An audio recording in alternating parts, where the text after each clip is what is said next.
How's it going, everyone? Welcome to this week's Q&A. So like any other week, if you want a chance that one of your questions being answered, make sure you drop a comment down below and I'll either answer it in your question directly or in next week's video, or if need be, I will make a dedicated video for it. I do have a couple videos I'm working on. Either I'm collecting data and pictures and videos for that video, or I'm waiting for that car or scenario to present itself so I can make the video on it. So with that being said, let's go ahead and get started with this week's first question. And it is, how do I go about dealing with Honda's maintenance plan if I don't want to wait until it reaches 15%, like most dealers are stating it needs to be at? So so dealers are wanting the car to be at 15% before they accept you for your oil change and the other maintenance, but specifically the oil changes.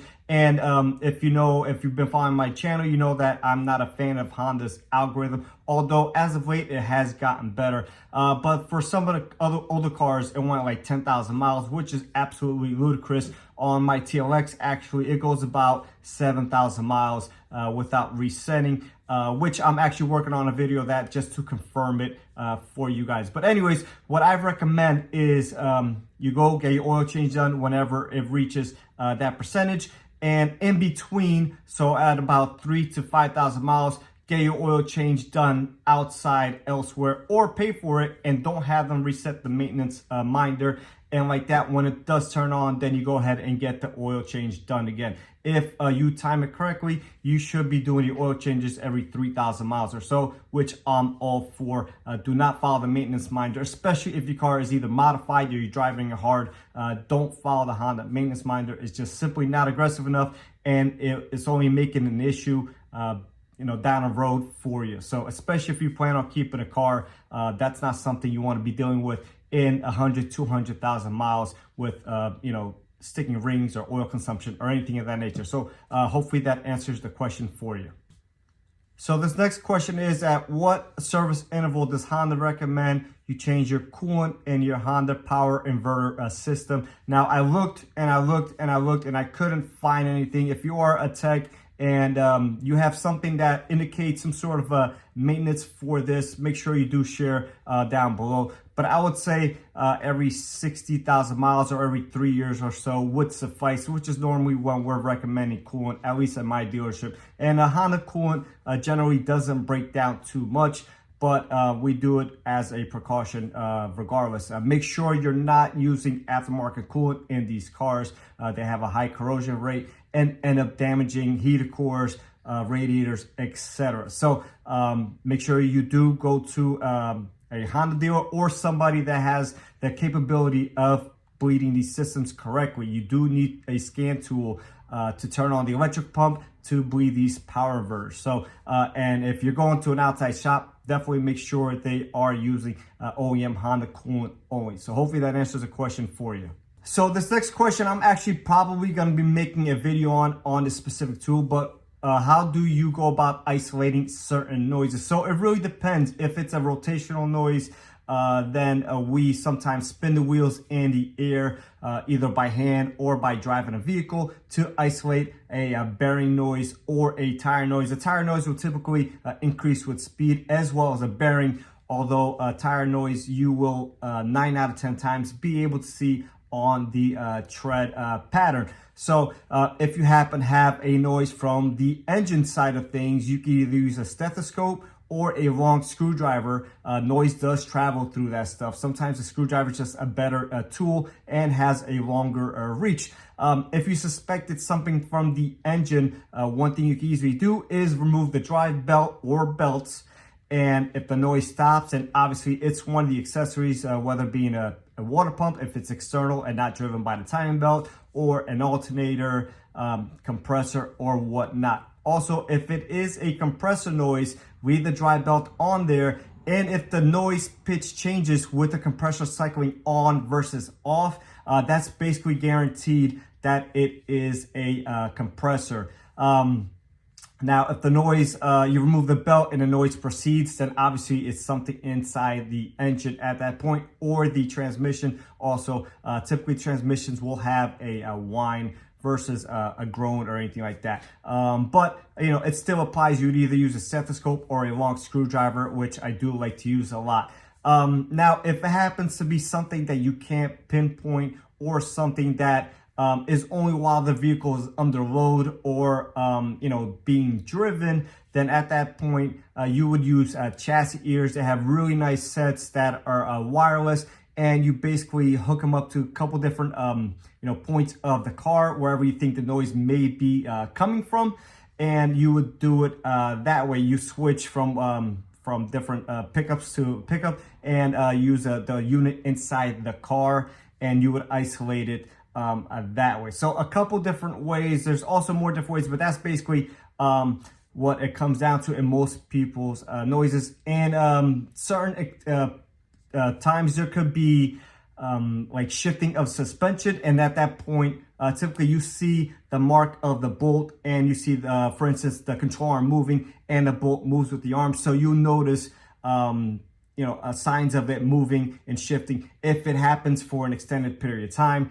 then it will start to rust, and you can use that as an indicator as well. So it's really a complex question. When I get a chance to use chassis ears, then I will do so, and I will make a video. I don't know if it's gonna pick up the noise extremely well, you know, via the phone that I'm using to record, but I'll try to make a video of that, at least explaining what the tool does without having it in my possession in the car without making a noise.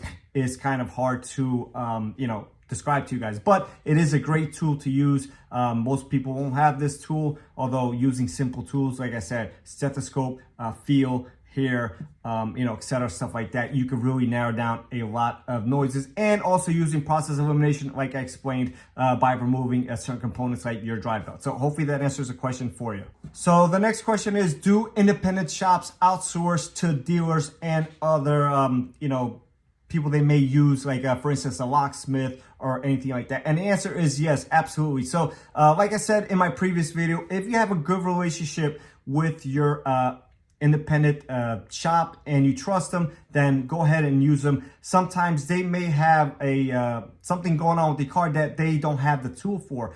For instance, if your radar was stolen, you go to this shop and they choose to, you know, address it for you. They may take it to the dealer or somebody that has the tools to program this stuff, and that's fine, right? You trust this person, and you guys have a good relationship. So again, they're probably not going to invest in a tool that they're going to use once or twice a year. That's obviously very costly. It wouldn't make any sense as far as them for profitability purposes. So in that case, yes.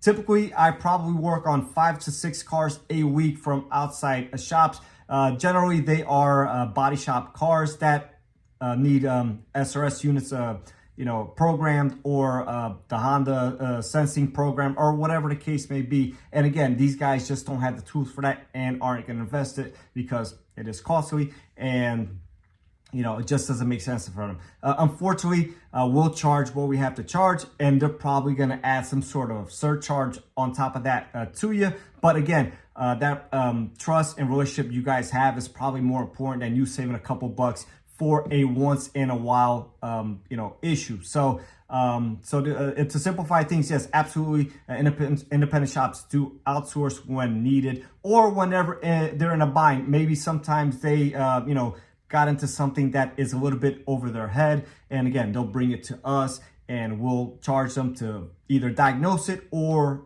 repair it, and they'll either, you know, pass that on right to you guys, or they may have some sort of a surcharge, but that's absolutely up to them. And as long as they're communicating that with you, I think it's okay in my book. And like I said before, that trust you and the independent shop have together is more important than anything else. So hopefully that answers the question for you. So last but not least, question of the week. And once again, if you want a chance to one of your questions being answered, make sure you do drop a comment down below. So the question is, what is better, or what am I seeing less failures of, push to start versus your traditional old school turn to start ignition system? So Honda does have a couple service bulletins for the push to start buttons, although typically they don't end up not causing a no start situation. Sometimes they do, sometimes they don't, but I guess they saw some sort of a pattern, and they did you know, put a service bulletin out there.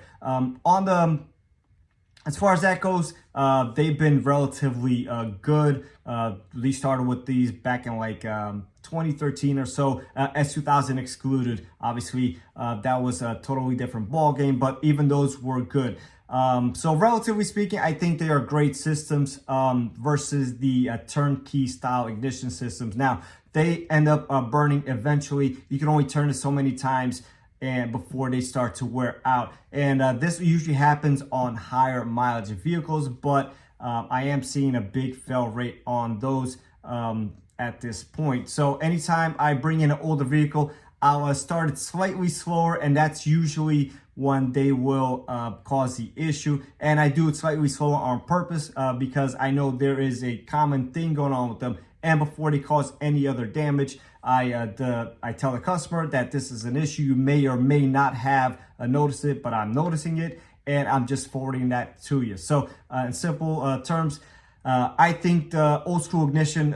systems are more problematic than the current push to start. And going forward, obviously, we're going to see nothing but these push to start systems, at least for Honda currently. So if I had to choose one, I would say push to start right now is a better system. Also, Honda had many ignition switch recalls on like the 98 Accords and Civics and stuff of that nature. So again, for no start conditions, which obviously is frustrating. So hopefully that answers the question for you. And with that being said, guys, I'll catch you next week on the next one.